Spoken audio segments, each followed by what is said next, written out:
জয় লাভের জন্য মানুষ কি না করে থাকে, যে কোনো সম্ভাব্য প্রচেষ্টা করে, কিন্তু নিজের বিজয় লাভের জন্য বাজিতে যা ইচ্ছে তাই রেখে দেওয়া কি উচিত কাজ? কখনোই নয়। নিজের হারানো সম্মান, নিজের হারানো সম্পত্তি, নিজের হারানো অধিকার ফিরে পাওয়ার শুধু একটাই পথ রয়েছে, আর তা হলো পুরুষার্থ, দ্যুতক্রিয়া নয়। যে মানুষ নিজেই হেরে গেছে, নিজেই নিজের জয়লাভ করার জন্য অন্য কাউকে কিভাবে বাজিতে রাখতে পারে? এ হলো সম্পূর্ণরূপে অনুচিত। অনেক সময় অনেক ধন লাভ করার জন্য, অনেক সম্পত্তি লাভ করার জন্য আমরা নিজের আসল ধন, আমাদের আপনজন, তাদেরকে হারিয়ে ফেলতেও প্রস্তুত হয়ে যাই। এটা একেবারেই উচিত নয়। যত বড়ই সংকট আসুক না কেন, আমাদের আপনজনদের আমাদের সাথেই রাখা উচিত। নিজের বিজয়ের জন্য ওনাদের বাজি রাখা ঠিক নয়। এই ভুল কেউ একজন করেছেন, আপনি তা ভুলেও করবেন না। রাধা রাধা। নারী জন্মসূত্রে কারোর কন্যা, ধর্মসূত্রে কারোর পত্নী, আর কর্মসূত্রে কারোর মা। আমাদের মনে এই ছবি আঁকা রয়েছে একজন নারীকে নিয়ে, তাই না? একটা অতুলনীয় ভূমিকা রয়েছে নারীদের আমাদের জীবনে, আর নারী ছাড়া আমরা কিছুই নই। কিন্তু অধিকার, সেখানে আমরা একটা ভুল করে বসি। যখন নারী একজন কন্যা থাকে, যখন সে জন্ম নেয়, তখন তার ওপর অধিকার থাকে তার পিতার। আর তারপর যখন বিয়ে হয়ে যায়, তখন তার অস্তিত্বের ওপর অধিকার থাকে তার স্বামীর। আর যখন তিনি মা হন, তখন নিজেই তিনি জীবনের সমস্ত অধিকার দিয়ে দেন তার সন্তানকে। কিন্তু আমরা কি কখনো এটা ভেবেছি এই জীবন হলো তার নিজের? যে নারী সবার কল্যাণ করছেন, তার জীবনের অধিকারও তার কাছেই থাকা উচিত, তাই না? তার নিজের জীবনের সিদ্ধান্ত সে নিজেই নিতে পারেন, নিজেই নিজের ভাগ্যের রচয়িতা হতে পারেন। আর এর জন্য আমাদের নিজেদের পাল্টাতে হবে, দৃষ্টিভঙ্গি পাল্টাতে হবে। কারণ এই ধারণা সেটা আজ বা কালকের ব্যাপার নয়, এটা ঘটে চলেছে বহু বছর ধরে, আর চলতেই থাকবে যদি আমরা এটা না বদলাই। আর এটা তখনই সম্ভব হবে যখন আমরা নিজেদের মধ্যে পরিবর্তন আনব। তাই আজকের পর থেকে, এই মুহূর্ত থেকে, কোনো নারীর ওপর অকারণ অধিকার স্থাপনের আগে সহস্রবার ভেবে দেখবেন। কারণ যখন নারী নিজের অধিকার কেড়ে নিতে বাধ্য হবেন, তখন শুধু এবং শুধুমাত্র বিনাশই ঘটবে। রাধা রাধা।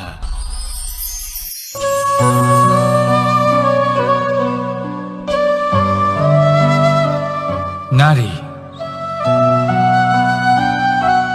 পুরুষরা যাকে নাম দিয়েছেন ত্রিয়া, কেন দিয়েছেন, কে দিয়েছেন, কেউ তা জানে না। কথায় আছে, পুরুষরা ভাবেন যে ত্রিয়া, ভাবেন একরকম, বলেন অন্য কিছু, আর করেন অন্য কিছুই। কিন্তু সত্যিটা কি এটাই?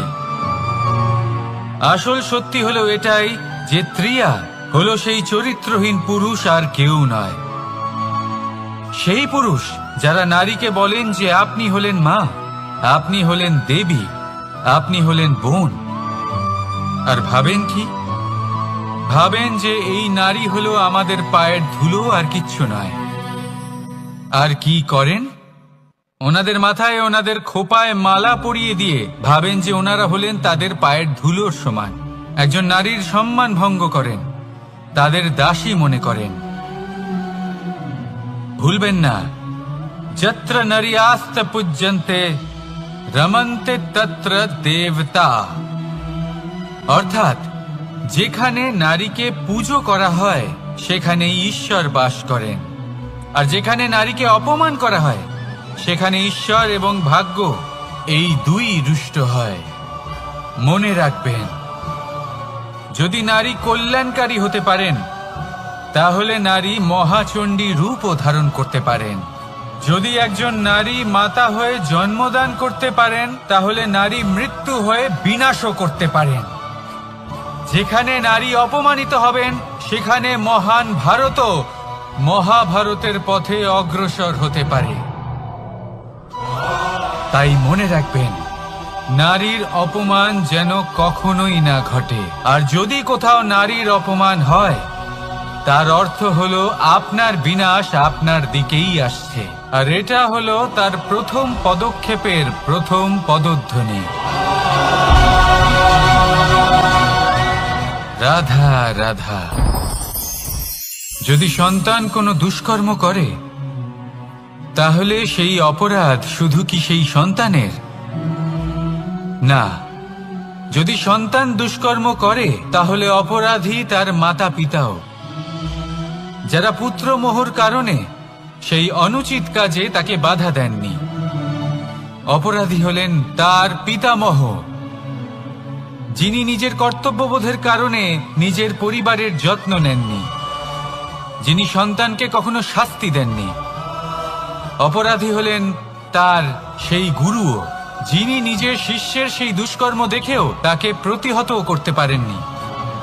একজন হবু রাজার কর্তব্য হলো নিজের প্রজার কাছে সে যেন এক উদাহরণ প্রস্তুত করতে পারে। কিন্তু যদি এত অনুচিত উদাহরণ প্রস্তুত হয়ে থাকে, তাহলে মা বাবার, বাড়ির বয়োজ্যেষ্ঠদের কর্তব্য হলো ওনারা যেন সেটা সেখানেই থামায়, হয় ভালোবেসে, নয়তো শাস্তি দিয়ে। যদি না থামানো হয়, তাহলে মহাভারত অবশ্যম্ভাবী। অনেক ব্যক্তির মনে একটা প্রশ্ন জাগে আমাকে আর রাধাকে নিয়ে। বলেন যে, না আমি আর রাধা একসাথে থাকি, না আমাদের বিয়ে হয়েছে, আমি এখানে দ্বারকাতে, ও ওখানে বর্ষণাতে, তাও এত ভালোবাসা কি করে? এ কেমন সম্পর্ক? আমি তাদের একটা সহজ কথা বলতে চাই। আপনি কখনো আয়নার দিকে দেখেছেন? নিজের দুই চোখের দিকে তাকিয়ে জিজ্ঞাসা করুন, এই দুই চোখ একসাথে কেন বন্ধ হয়, একসাথে কেন খোলে, একসাথে কেন ঘুমোয়, একসাথে কেন কাঁদে? আজীবন কোনো এক মানুষের সাথে সম্পর্ক রাখা অবশ্যই সম্ভব, তাদের সাথে দেখা না করে। আমার আর রাধার ভালোবাসাও কিছুটা এরকমই, আর কিছুটা এরকমই হয় ভালোবাসা দুই নয়নের মতো, যারা কখনোই মিলিত হবে না, কিন্তু চিরকালের জন্য একসাথে জুড়ে থাকবে। এই অনুভূতি নিঃস্বার্থ হয়, আর এই নিঃস্বার্থ ভালোবাসা আপনাকে আনন্দের পথে অগ্রসর করে। জীবনে সবসময় নিঃস্বার্থভাবে ভালোবাসুন, শুধুমাত্র আনন্দই পাবেন। তাহলে আসুন আমার সাথে নিঃস্বার্থভাবে ভালোবেসে বলুন, রাধা রাধা। মানুষ, কোন ব্যক্তির নির্মাণ হয় কিভাবে? কেউ বলবেন পঞ্চতত্ত্বের দ্বারা, কেউ বলবেন আত্মা, দেহ ও চেতনার দ্বারা, কেউ বলবেন ঈশ্বরের কৃপার দ্বারা, তো কেউ বলবেন এই প্রকৃতির পরীক্ষার দ্বারা। না, মানুষের নির্মাণ হয়ে থাকে বিশ্বাস দ্বারা। ব্যক্তি তখনই গড়ে ওঠেন যখন ব্যক্তিত্ব থাকে, ঠিক কিনা? আর ব্যক্তিত্ব তখনই হবে, আর সেরকমই হবে যেরকম বিশ্বাস আপনি নিজের উপরে রাখবেন। যদি আপনি মনে করেন আপনি বিষের ন্যায় হবেন, তাহলে আপনি বিষাক্তই হবেন। যদি আপনি এটা মনে করেন যে আপনি অমৃতের ন্যায় হবেন, তাহলে আপনি অমরই হয়ে যাবেন। যদি আপনি নিজের উপরে বিশ্বাস রাখেন যে আপনি সংসারের সব থেকে উঁচু পর্বতের শিখরে পৌঁছতে পারবেন, তাহলে আপনি অবশ্যই পৌঁছবেন। যদি আপনার এরকম মনে হয় যে আপনি এরকম কখনো করতে পারবেন না, তাহলে এরকম কখনোই হবে না। ভেবে দেখবেন, বিশ্বাসের মধ্যেই বিশ্ব বাস করে থাকে। তো আপনার অস্তিত্ব কেন করবে না? যেমন বিশ্বাস আপনি নিজের উপরে রাখবেন, তেমনই আপনি হয়ে উঠবেন। সেই জন্য নিজের উপরে বিশ্বাস রাখুন। আর হ্যাঁ, ভালোবেসে বলুন রাধা রাধা। শত্রুতা। একজন মানুষ অন্য মানুষের সাথে শত্রুতা করে বসেন। দুজন ঘনিষ্ঠ বন্ধু, এমনও এক সময় আসতে পারে যখন এনারা একে অপরের শত্রু হয়ে ওঠেন।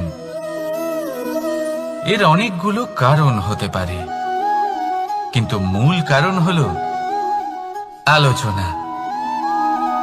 আগে হ্যাঁ, আপনি যদি কারোর বিষয়ে আলোচনা করেন তাহলে সে আপনার শত্রু হয়ে যেতে পারে। এবার মনে একটা প্রশ্ন আসতে পারে যে এটা কিভাবে সম্ভব হতে পারে? আলোচনা, এটা তো অত্যন্ত জরুরি। যদি আমি নিজের বন্ধুর খারাপ কাজের বিষয়ে আলোচনাই না করি তাহলে সে শুধরবে কি করে? এ কথা সত্যি যে আলোচনা আবশ্যক, কিন্তু তার থেকেও বেশি গুরুত্বপূর্ণ এবং আবশ্যক হলো আপনার এই সিদ্ধান্ত এটাই যে আপনার এই আলোচনা কোন স্থানে করবেন।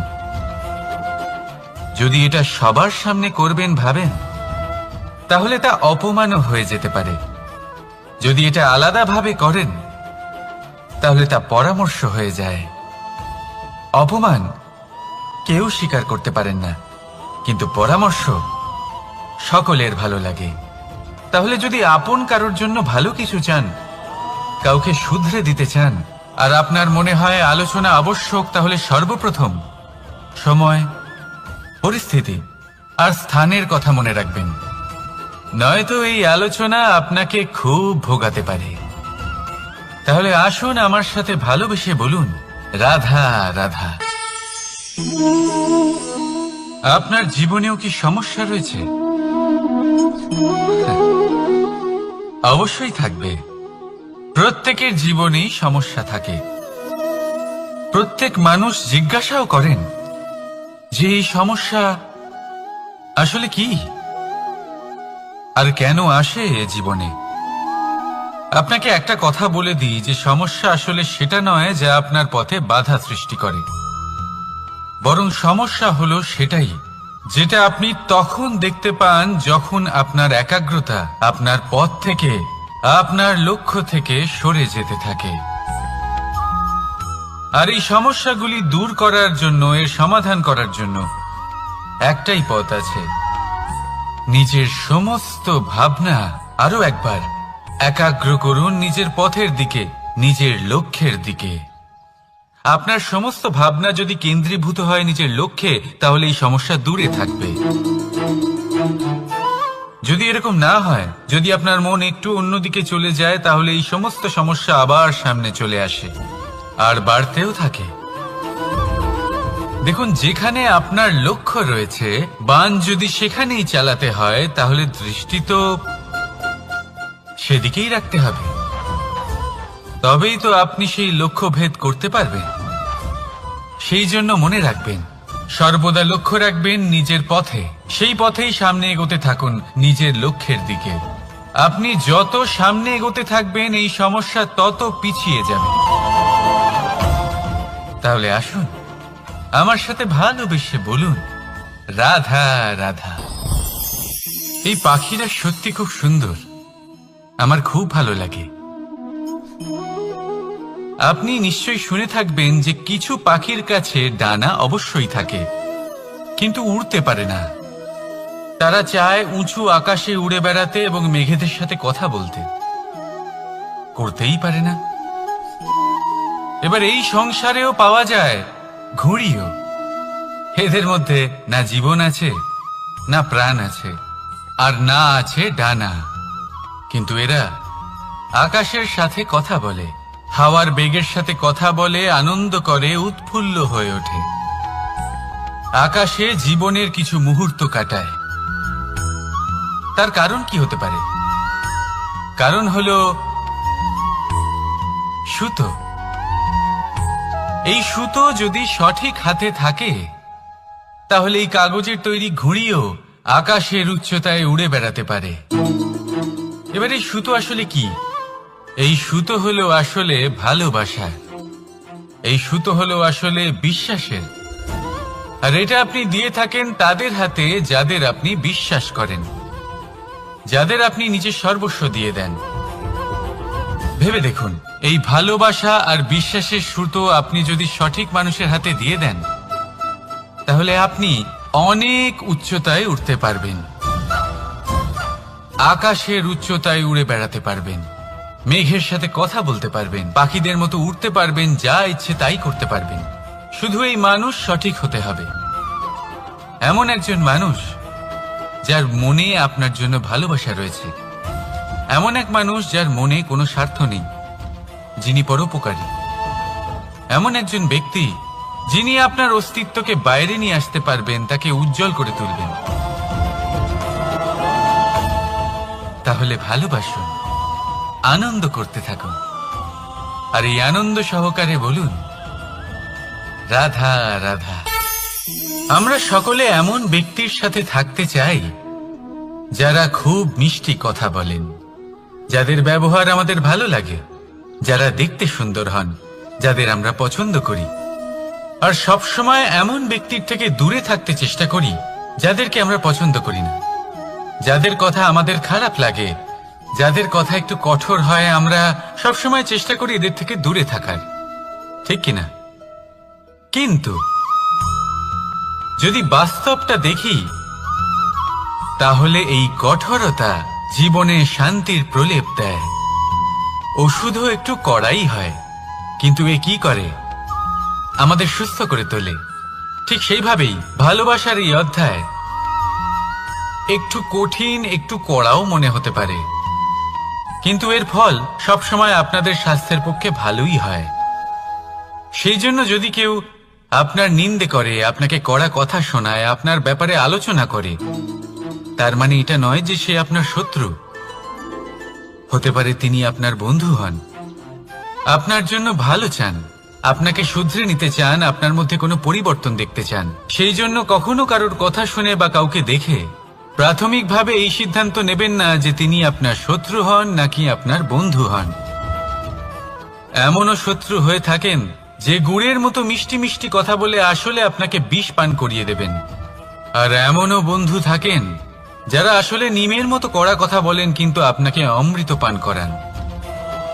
এদের মধ্যে পার্থক্য করতে জানতে হবে, কে আসলে শত্রু হন আবার কে আসলে মিত্র হন। এই পার্থক্য যখন আপনি করতে শিখবেন, তখন আপনি এই সংসারের সব থেকে সুখী প্রাণী হয়ে উঠবেন। এই পার্থক্য বোঝা সহজ নয়, কিন্তু অবশ্যই আবশ্যক। রাধা রাধা। অসুখ। এমন কোনো মানুষ আছেন এই সংসারে যার অসুখ করে না? প্রত্যেক মানুষ কখনো না কখনো অবশ্যই অসুস্থ হয়েছে, তার এই শরীর রোগের শিকার অবশ্যই হয়েছে। এবারে দেখুন, এই রোগ আসে আবার এই রোগ চলেও যায়, কিন্তু সেই রোগ আমাদের কষ্ট দিতে কেন সক্ষম হয়? কারণ হলো স্বচ্ছতা। যদি এই স্বচ্ছতা শরীরে না থাকে, তাহলে মানুষকে শারীরিক কষ্ট পেতেই হবে। ঠিক সেইভাবেই অত্যন্ত প্রয়োজনীয় হলো এই স্বচ্ছতা যেন মনেও থাকে। যদি এই স্বচ্ছতা মনে না থাকে, তাহলে মানুষ চারিত্রিকভাবে কষ্ট সহ্য করেন। এবারে নিবারণ কি হতে পারে? বড়ই সহজ এর উপশম। যদি রোগ শরীরে হয়, তাহলে সর্বপ্রথম স্বচ্ছতা বজায় রাখতে শিখুন, এই শরীরকে পরিষ্কার রাখতে শিখুন। বিচক্ষণতার সাথে এই রোগের সম্মুখীন হন, ভয় পাওয়ার কোনো দরকার নেই। ব্যায়াম করতে থাকুন, সব ঠিক হয়ে যাবে। সেইভাবেই যদি এই অসুখ মনে হয়, তাহলে কি করা যায়? সর্বপ্রথম তার আধারের উপরে নজর দিন। আপনার এই আধারই হলো আপনার আহার। যা আপনি আহার করবেন, সেরকমই মানুষ হয়ে উঠবেন। সেইভাবেই আপনি যেরকম ভাবেন, সেরকমই মানুষ হয়ে উঠবেন। সেই জন্য নিজের ভাবনাকে শুভ করুন, নিজের দৃষ্টিভঙ্গিকে শুভ করে তুলুন, সবকিছু সঠিক হবে। আপনার আমার সবার মধ্যেই এক রাক্ষস বাস করে, তার সম্মুখীন হন, তাকে পরাস্ত করুন। তাহলে এই রোগ সে শরীরেই হোক বা মনের মধ্যে, যদি সঠিক সময় তাকে আটকানো না যায়, তাহলে যে কোনো সময় তা মহামারীর রূপ ধারণ করবে। সেই জন্য সাবধানে থাকুন, সুস্থ থাকুন। তাহলে আসুন আমার সাথে ভালোবেসে বলুন রাধা রাধা। বাজ পাখিকে পক্ষীরাজ বলা হয়। বাজের আয়ু হলো মোটামুটি 70 বছর। এবার 40 বছর হতে হতেই ওদের পালক লম্বা এবং ভঙ্গুর হয়ে যেতে থাকে, ঠোঁট বেঁকে যায়, ডানা ভারী হয়ে যায়, অর্থাৎ আগের মতো উড়তে পারে না, সেই শক্তি থাকে না। এবার সেই বাজ কি করবে? বাজ সব থেকে কঠিন নির্বাচন করে, নির্বাচন নিজের পুনর্স্থাপনার।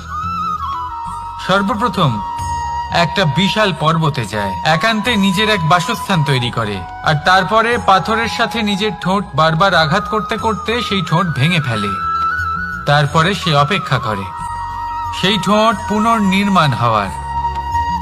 তারপর সেটাই করে নিজের পালকের সাথে। তারপরে নিজের ডানা থেকে এক এক করে ভারী পালকগুলো ছিঁড়ে ফেলে দেয়। আর তারপর 150 দিনের এই যন্ত্রণা সহ্য করার পরে ও ফিরে পায় নিজের ওড়বার অনন্য ক্ষমতা, সেই শক্তি।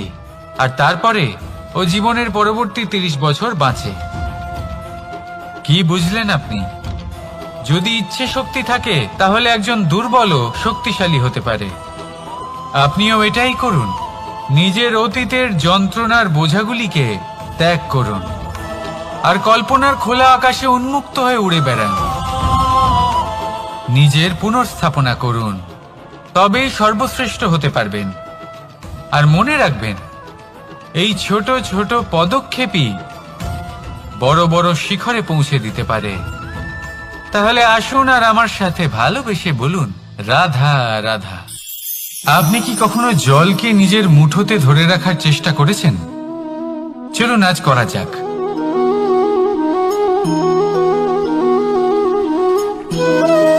যদি আপনি নিজের মুঠো জোরে বন্ধ করেন, জল ধরে রাখতে পারবেন না। যদি আপনি তাকে এমনি বইতে দেন, তাহলে ও নিজের পথ নিজেই করে নেবে আর আপনার হাতেও থেকে যাবে। আমাদের জীবনও হলো কিছুটা এরকম, জলের মতো। নিজের পথ নিজেই করে নেয় এই জীবন। প্রত্যেক সমস্যার সমাধান নিজেই করে নেয় এই জীবন। তাই জীবনে যখন কোনো পরিস্থিতি আমাদের প্রতিকূল হয়ে থাকে, কিছুই হয়তো আমরা বুঝতে পারছি না, কিছুই যখন বসে থাকে না, তখন আমরা হতাশ হয়ে পড়ি, নিরাশ হয়ে পড়ি। আর এটাই করা উচিত নয়। শান্ত মনে দেখতে হবে যে এই জীবনে আসলে কি ঘটে চলেছে। কষ্ট সবাই ভোগ করেন। কষ্ট পেলে কেউ রেগে যান, রেগে গিয়ে পরাক্রম দেখান। এটাই তো করা উচিত নয়। শান্ত মনে সেটাই করতে হবে যা জীবন আমাদের শেখাতে চাইছে। জীবন আমাদের সব শিখিয়ে দেবে, শুধু মনে রাখবেন কখন প্রয়াস করতে হবে আর কখন আমাদের প্রতীক্ষা করতে হবে, সেটা আগে আপনাকে বুঝতে হবে। তাহলে আসুন আমার সাথে ভালোবেসে বলুন রাধা রাধা। বল, শক্তি, পরাক্রম এই সংসারের বিকাশের মূল। কিন্তু কখনো ভেবেছেন যে প্রকৃতি আমাদের এই বল, শক্তি, পরাক্রম কেন দিয়েছেন? যাতে আমরা জীবনে কারোর উদ্ধার করতে পারি, কাউকে সাহায্য করতে পারি, কারোর জন্য ভালো কিছু করতে পারি, কোনো গরিব অসহায় মানুষের জন্য কিছু করতে পারি। এই বল, এই শক্তির সদ্ব্যবহার করতে পারি। কখনো দেখেছেন এমন মানুষ যার কাছে অসীম শক্তি আছে, কিন্তু তার সাথেই অসম্ভব অহংকারও রয়েছে? যিনি নিজেকে সর্বশ্রেষ্ঠ বলে মনে করেন, খারাপ কাজও করেন। আপনি দেখবেন প্রকৃতি এবং মানুষ তাকে ভাঙতে সর্বদা চেষ্টা করেন। মনে রাখবেন, যতই সুবিশাল পর্বত হোক না কেন, তা যদি পথে পড়ে, তাকে ভেঙে পথ প্রশস্ত করা হয়। যদি আপনার কাছে বল থাকে, শক্তি থাকে, পরাক্রম থাকে, তাহলে তার সদ্ব্যবহার করুন। কাউকে সাহায্য করুন, কাউকে রক্ষা করুন। যদি আপনি আপনার শক্তির দুর্ব্যবহার করেন, তাহলে মনে রাখবেন আপনি নিজের বিনাশ নিজেই আমন্ত্রণ করছেন। এবার বল অর্জন করার পরে, শক্তি অর্জন করার পরে আপনি নিজেকে বিনাশ করতে চান নাকি এই সংসারের উদ্ধার করতে চান, সিদ্ধান্ত আপনার। রাধা রাধা। মানুষ আর ধন, এই দুইয়ের মধ্যে সম্পর্ক খুব ঘনিষ্ঠ। ধন হলো সেই শক্তি যার ব্যবহার মানুষ করে থাকে সাংসারিক বস্তু ক্রয় করার জন্য, নিজের জীবন যাপন করার জন্য। আর মানুষ হলো সেই শক্তি যারা ধনকে গুরুত্বপূর্ণ করে তোলেন। এবার একটা কথা বলি, ব্যবহার করা উচিত ধনকে আর ভালোবাসা উচিত মানুষকে। এটা বেশিরভাগ মানুষই বোঝেন না। মানুষ এখানেই সব থেকে বড় ভুল করে বসেন। তারা ভালোবাসেন ধনকে আর ব্যবহার করেন মানুষকে। এ হলো অনুচিত। দেখুন, আপনি একটা সূচের দ্বারা যুদ্ধ করতে পারবেন না, আর কোনো তলোয়ার দ্বারা বস্ত্র সেলাই করতে পারবেন না, তাই না? কোনটা কিসের জন্য হয় সেটা বোঝা অত্যন্ত জরুরি। আপনিও সঠিক দিকে অগ্রসর হন। মানুষকে ভালোবাসুন আর ধনকে ব্যবহার করুন। যদি আপনি মানুষকে ব্যবহার করেন তাহলে আপনি ভালোবেসে ফেলবেন ধনকে, আর এই ভালোবাসা ধীরে ধীরে পরিণত হবে লোভে, আর ধীরে ধীরে এটা আপনাকে বিনাশ করে দেবে। তাহলে সমস্ত মানুষকে ভালোবাসুন আর এইভাবে ভালোবেসে বলুন, রাধা রাধা। সাফল্য কে না চান? সাফল্য লাভ করার, শিখরে পৌঁছানোর আলাদাই একটা আনন্দ রয়েছে। আর আপনজনদেরও কে না চান? প্রত্যেক মানুষ চান যেন জীবনে তার কোনো আপনজন থাকে, যারা সব সময় তাদের সাথে থাকবে। কারণ আপনজনের সাথেই তো সাফল্যের আনন্দ সব থেকে বেশি পাওয়া যায়। কিন্তু আসলে কি হয়, অনেক সময় সাফল্যের খোঁজে সেই পথে চলতে চলতে আমরা আপনদের থেকে দূরে চলে যাই। না চাইতেও দূরে চলে যেতে হয়, ওনাদের সাথে সময় কাটাতে পারি না। আর আমরা ভুলে যাই যে সাফল্যের আসল আনন্দ আপনজনদের সাথেই পাওয়া যায়। সফল হওয়ার পরে আপনদের সাথে দেখা হলে তাদের চোখে আমাদের জন্য যে আবেগ থাকে, যে সম্মান, যে প্রেম থাকে, সেটাই হলো আসল পুরস্কার। আমরা সেই কথা ভুলে যাই এবং একা হয়ে পড়ি। বেশিরভাগ সময় এটাই হয়। বেশিরভাগ সময় সফল মানুষগুলি একা হয়ে যান। এবার আপনি কি চান? আপনি অসফল হয়ে দিনগুলি একাকিত্বে কাটাতে চান, নাকি সফল হয়ে আপনজনদের সাথে আনন্দে থাকতে চান? সেই সিদ্ধান্ত আপনার। সাফল্যের পেছনে ছুটুন, নিজেকে উজাড় করে দিন, কিন্তু আপনজনদের সঙ্গ ত্যাগ করবেন না। সেই আপনজন যারা আপনার সাফল্যের জন্য দায়ী, সেই আপনজন যিনি আপনার সাফল্যে আনন্দ পান, সুখ লাভ করেন, তাদের কখনো ত্যাগ করবেন না। আসুন আমার সাথে ভালোবেসে বলুন, রাধা রাধা। ভগবান আর ভক্ত যখন এক আকার হয়ে যায়, যখন ভক্ত তার ভগবানের প্রতি এবং নিজের জীবনের উদ্দেশ্যের প্রতি সম্পূর্ণরূপে সমর্পিত হয়, তখন জন্ম নেয় ভক্তি। এই সংসারের সমস্ত আশা হয়তো আপনার সঙ্গ ত্যাগ করে দিতে পারে, তখনও ভক্তি সাথে থাকবে। ভক্ত আর ভগবান যখন এক আকার হয়ে যায়, তাদের মধ্যে কোনো পার্থক্য থাকে না। তারা এক হয়ে যায়, এক ব্যক্তিত্ব, এক অস্তিত্ব। সেই জন্য কখনো জীবনে যে কোনো রূপেই, যে কোনো প্রকারেই, যে কোনো ঈশ্বরকে মান্য করুন। মনের মধ্যে শ্রদ্ধা ভাব জাগ্রত করুন, মনে ভক্তি ভাব জাগ্রত করুন। এই সমগ্র সংসারে সব কিছু আপনাকে ছেড়ে চলে গেলেও তখনও এই ভক্তি শুধুমাত্র আপনার উত্থান ঘটাবে। তাই মনে ভক্তি জাগ্রত করুন আর আমার সাথে ভালোবেসে বলুন, রাধা রাধা। শব্দই হলো শূন্য, শব্দই হলো আরম্ভ, শব্দই হলো অন্ত, শব্দই হলো অমর, শব্দই হলো ব্রহ্ম। এই শব্দ হলো অত্যন্ত বিশেষ। কেউ কাঁদলে তাকে হাসিয়ে তোলে, কেউ হাসলে তাকে কাঁদিয়ে দেয়। কারোর মনে উদ্দীপনা জাগিয়ে তুলতে পারে, আবার কারোর মনে কাঁটা হয়ে বিঁধে থাকতে পারে। একটা অত্যন্ত গুরুত্বপূর্ণ কথা যা বোঝা অত্যন্ত আবশ্যক। আপনার মন, আপনার হৃদয় যতই শুদ্ধ হোক না কেন, যতই পবিত্র হোক না কেন, আপনার দৃষ্টিভঙ্গি যতই স্পষ্ট হোক না কেন, যদি আপনার কথা পবিত্র না হয়, যদি আপনার শব্দ শুদ্ধ না হয়, তাহলে তা আপনাকে আপনার কর্মফল ভোগ করতে বাধ্য করবেই। একটা সহজ উদাহরণ দিই। আপনার জীবনে এমন কেউ অবশ্যই থাকবেন যাকে আপনি পছন্দ করেন না, যিনি হয়তো অধর্মী মানুষ, যিনি হয়তো দুর্বুদ্ধি সম্পন্ন মানুষ, কিন্তু তার জন্য অপশব্দ প্রয়োগ করলে তার মধ্যে কোনো পরিবর্তন আসবে না, তার মানসিকতা বদলাবে না, শুধু মনে প্রতিশোধ স্পৃহা জেগে উঠবে, মনে হিংসা জাগবে, আর কিচ্ছু নয়। সেই জন্য নিজের শব্দকে নিয়ন্ত্রণ করুন, নিজের কথা সংযত করুন। শ্রেষ্ঠ থেকে শ্রেষ্ঠতর মানুষকেও সাবধানী হতে হয়, কারণ যদি এই শব্দের প্রয়োগ সঠিক না হয়, তাহলে আজীবন মানুষকে নির্বাক হয়ে থাকতে হতে পারে। তাহলে নিজের শব্দ নিয়ন্ত্রিত রাখুন, নিজের কথাকে শুভ করুন, এতে প্রেমবোধ জাগিয়ে তুলুন, আর সেই প্রেমবোধ নিয়েই বলুন রাধা রাধা। বরদান এবং অভিশাপ, এই দুই হলো একই মুদ্রার দুটি পিঠ। এই বরদান আমরা অনেক কারণে পেতে পারি, কখনো নিজের পরিশ্রমের কারণে, কখনো নিজের তপস্যার কারণে, কখনো আমাদের পূর্বপুরুষদের কর্ম ও তপস্যার কারণে। কিন্তু এই বরদান কতক্ষণ বরদান থাকবে তা আমরা নিশ্চিত করতে পারি না, তা সুনিশ্চিত করে শুধুমাত্র আমাদের কর্ম। যদি আপনাকে উদাহরণ দিই, আপনি রেশমের কীট দেখেছেন? ও বরদান পেয়েছে যে ও নিজের সুরক্ষার জন্য খোলস বানাতে পারে। এবারও তাতে এত মত্ত হয়ে যায় যে এমন এক আবরণ বানিয়ে ফেলে যাতে সে নিজেই আবদ্ধ হয়ে চাপা পড়ে মরে যায়।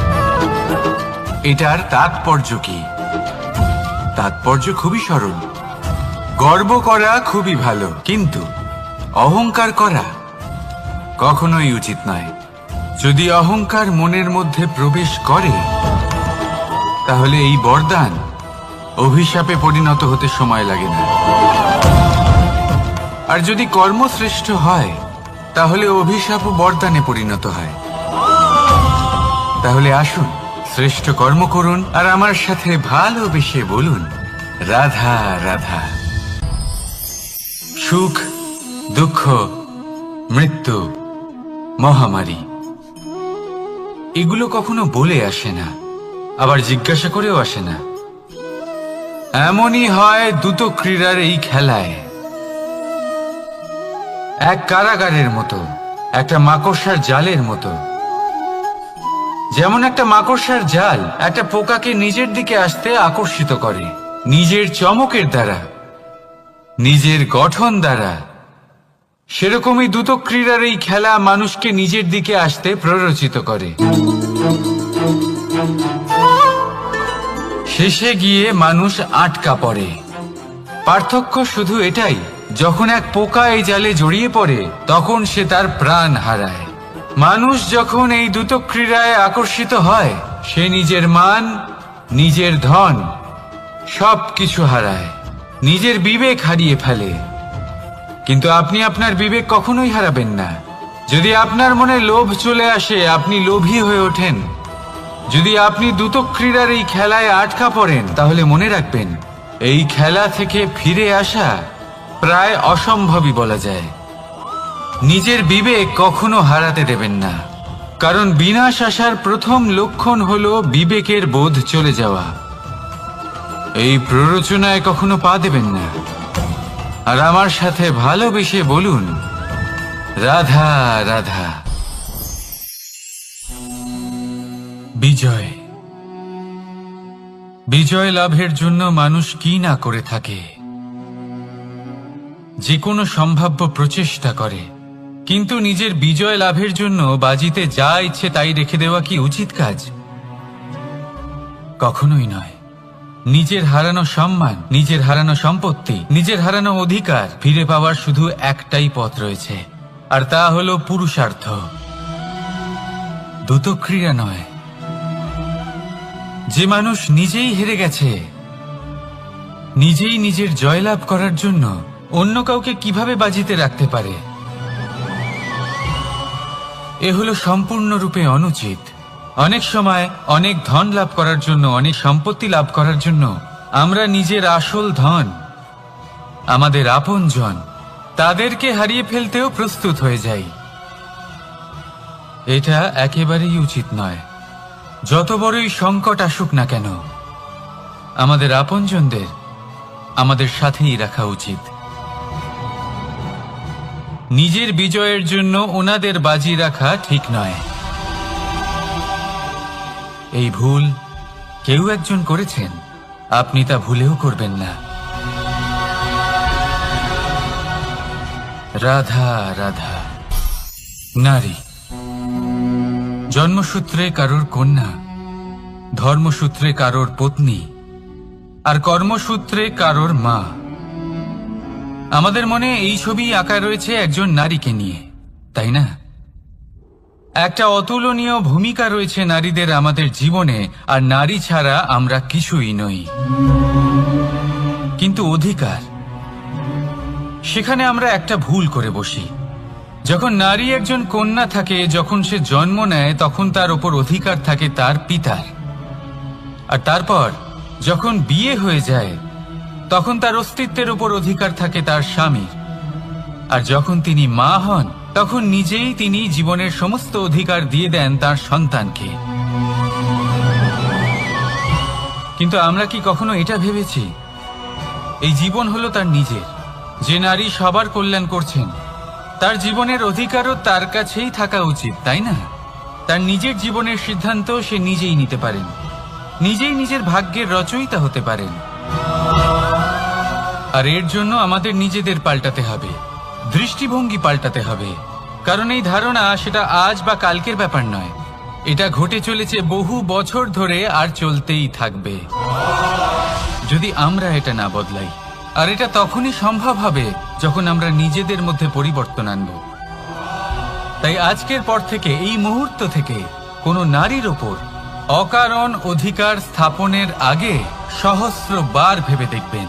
কারণ যখন নারী নিজের অধিকার কেড়ে নিতে বাধ্য হবেন, তখন শুধু এবং শুধুমাত্র বিনাশই ঘটবে। রাধা রাধা।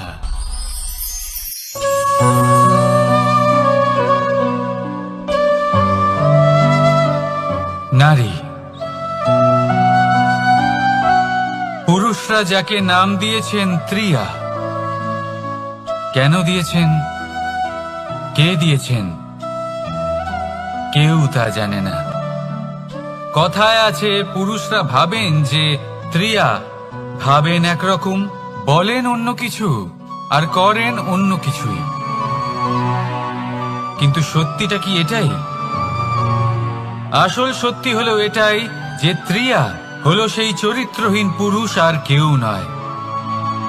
সেই পুরুষ যারা নারীকে বলেন যে আপনি হলেন মা, আপনি হলেন দেবী, আপনি হলেন বোন। আর ভাবেন কি? ভাবেন যে এই নারী হলো আমাদের পায়ের ধুলো, আর কিচ্ছু নয়। আর কি করেন? ওনাদের মাথায়, ওনাদের খোপায় মালা পরিয়ে দিয়ে ভাবেন যে ওনারা হলেন তাদের পায়ের ধুলোর সমান। একজন নারীর সম্মান ভঙ্গ করেন, তাদের দাসী মনে করেন। ভুলবেন না, যত্র নারীয়াস্ত পূজ্যন্তে রমন্তে তত্র দেবতা। অর্থাৎ যেখানে নারীকে পুজো করা হয়, সেখানেই ঈশ্বর বাস করেন। আর যেখানে নারীকে অপমান করা হয়, সেখানে ঈশ্বর এবং ভাগ্য এই দুই রুষ্ট হয়। মনে রাখবেন, যদি নারী কল্যাণকারী হতে পারেন, তাহলে নারী মহাচণ্ডী রূপও ধারণ করতে পারেন। যদি একজন নারী মাতা হয়ে জন্মদান করতে পারেন, তাহলে নারী মৃত্যু হয়ে বিনাশও করতে পারেন। যেখানে নারী অপমানিত হবেন, সেখানে মহান ভারতও মহাভারতের পথে অগ্রসর হতে পারে।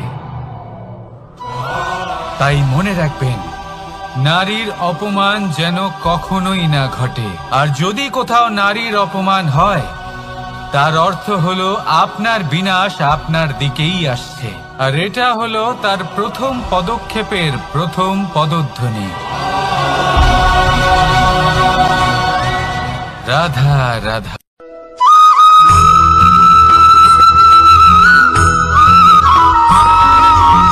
এই সংসারে সব থেকে বড় ব্যক্তি কে?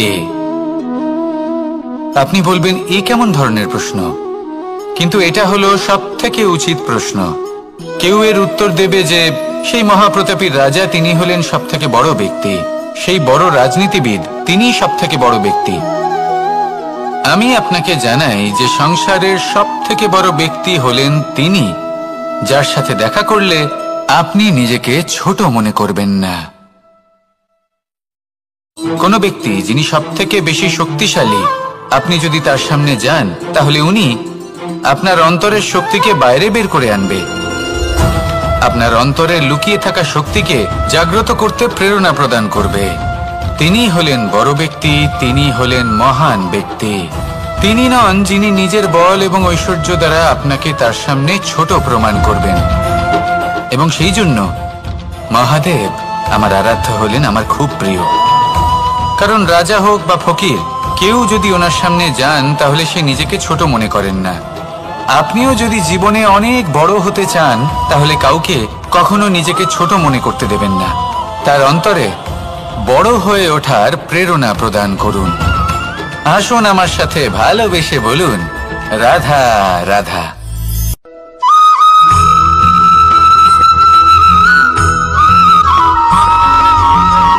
জীবন কিসের উপর নির্ভরশীল? ধনের ওপর? বৈভবের অনুভব যদি আপনি করতে চান তাহলে তা পাবেন শুধু একতার দ্বারা, সংগঠনের দ্বারা। যদি আপনাকে উদাহরণ দিই, নিজের এই হাতটাকে দেখুন, 5টা আঙুল রয়েছে। কোনো একটা বস্তুকে নিজের একটা আঙুল দ্বারা তুলে ধরার চেষ্টা করে দেখুন, বড়ই কষ্ট হবে। তখন আপনি বুঝতে পারবেন যখন এই 5টি আঙুল একত্রিত হয় তখন কোনো কাজ কতটা সহজ হতে পারে। এটাই হলো শক্তি, একতার। সব থেকে ভালো উদাহরণ যদি আপনাকে দিই তাহলে বাঁশি। এই বাঁশি থেকে অত্যন্ত মধুর সুর নির্গত হয় যা সবার মন প্রসন্ন করে দেয়। এই কথা সত্যি, কিন্তু এই বাঁশি আমি একটা বা দুটো আঙুল দিয়ে বাজাতে পারবো না। আমাকে প্রত্যেকটা আঙুল ব্যবহার করতেই হবে, তবেই এর থেকে মধুর সুর নির্গত হবে যা সকলকে প্রসন্ন করবে, ঠিক কিনা? ঠিক এইভাবেই যদি আপনি চান যে আপনার জীবনরূপী বাঁশি থেকেও মধুর সুর নির্গত হোক বা সবার মনকে প্রসন্ন করে তুলুক, তাহলে আপনাকেও জীবনে একতা নিয়ে আসতেই হবে। আপনি একাও কর্ম করতে পারেন, পথ চলতেও পারেন, সামনেও এগোতে পারেন, সাফল্যও লাভ করতে পারেন। কিন্তু যখন সকলে একসাথে এগোবেন, সেই পথে চলবেন, সেই কর্মই করবেন, তখন লক্ষ্যে অবশ্যই পৌঁছবেন, সাফল্য অবশ্যই লাভ করবেন। কিন্তু সেই সাফল্য এবং তার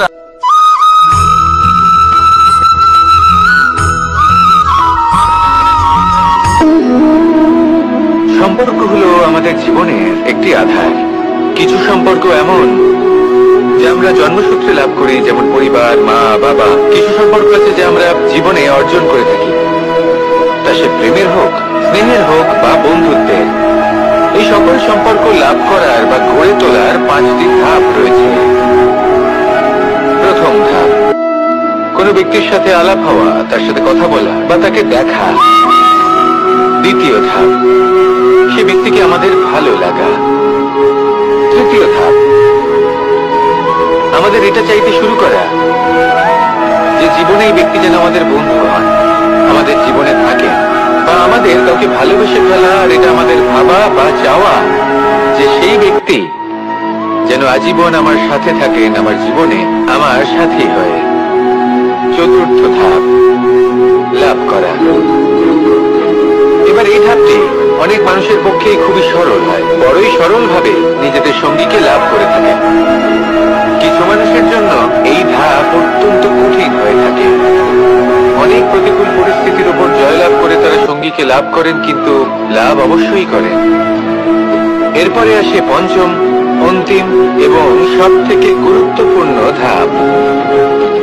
সেটা হলো সেই সম্পর্ক পালন করা। এটা হলো এমন এক বিষয় যা প্রত্যেক মানুষের শেখা উচিত।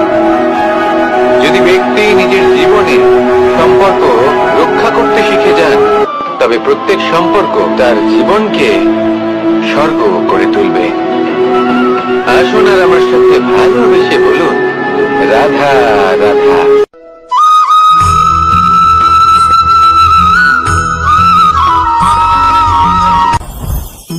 জীবনে কিছু শেখা অত্যন্ত গুরুত্বপূর্ণ। এবার কি কি শিখতে হবে সেই সব শেখানোর জন্য অনেক শিক্ষক রয়েছেন, কিন্তু কি শিখবেন না আর কি করবেন না এটা আমাদের নিজের অভিজ্ঞতা দিয়ে শিখতে হয়। কিন্তু তার মানে এটা নয় যে যদি আপনাকে শিখতে হয় যে আগুনের তাপ কতটা, আপনাকে আগুনের মধ্যে হাত দিতে হবে। না, অন্য কারোর অভিজ্ঞতা দ্বারাও শিখতে পারেন। প্রশ্ন শুধুমাত্র একটাই যে আপনি কি শিখতে চান নাকি চান না। যদি আপনি এটাই ভাবেন যে আমি শুধুই নিজের অভিজ্ঞতা দ্বারাই শিখতে চাই, তাহলে জীবনকাল ছোট মনে হবে, অনেক কিছুই শিখতে পারবেন না।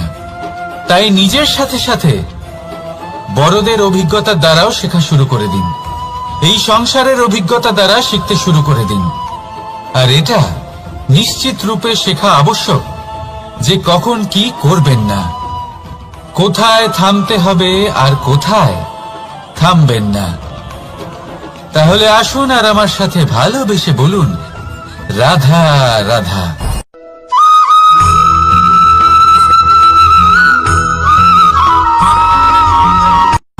শুধু ওনাদের কঠোর ব্যবহার দেখলে আমরা একটু ভয় পেয়ে যাই। এবার ওনাদের এই কঠোর ব্যবহার আমাদের ভালো না লাগলেও অত্যন্ত আবশ্যক, কারণ মাতার থেকে আমরা যে শক্তি লাভ করি তা যেন নিয়ন্ত্রণ হারিয়ে বিধ্বংসী না হয়ে ওঠে।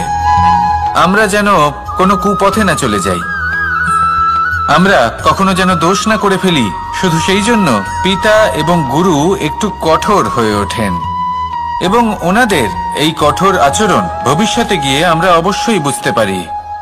জীবনে কিছু বছর আমরা এগিয়ে যাই আর তারপর আমরা বুঝতে পারি যে বাবা এবং গুরু আমাদের যথেষ্ট ভালোবাসতেন, কিন্তু ওনাদের ভালোবাসার বহিঃপ্রকাশ আলাদা।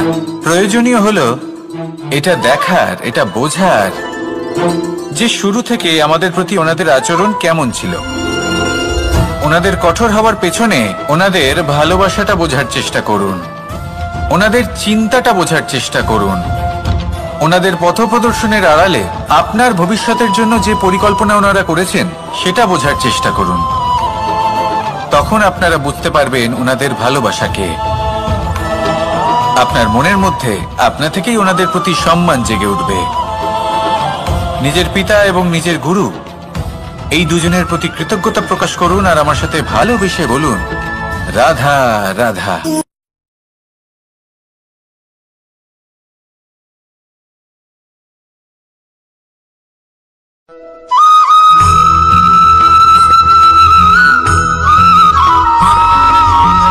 পঞ্চতত্ত্বের মধ্যে দ্বিতীয় তত্ত্ব হল ধরণী, ভূমি, যাকে আমরা ধরণী মাতা বলি। এই ধরণী ধৈর্য ধারণ করে, আর এর ওপরেই আমাদের সমগ্র সংসার নির্ভরশীল।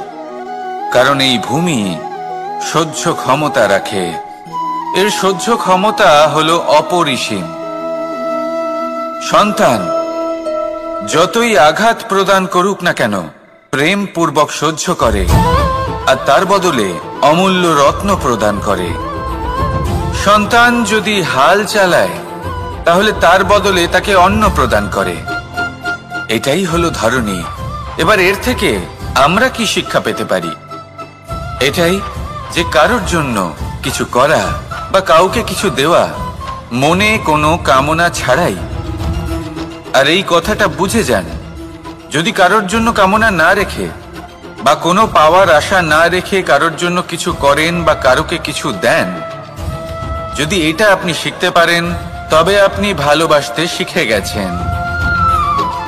আর সেই জন্যই এই ধরিত্রীকে মাতা বলা হয়। কারণ মাতা শুধু উনি নন যিনি গর্ভে সন্তানকে ধারণ করেন, মাতা তো উনিও যিনি জীবন বাঁচতে শেখান, যিনি জীবন বাঁচার উদাহরণ প্রদান করেন। তাহলে ধরণীর থেকে এই নিঃস্বার্থ ভাব শিখুন, নিঃস্বার্থ ভালোবাসা শিখুন, আর এই ভালোবাসার সাথেই বলুন, রাধা রাধা।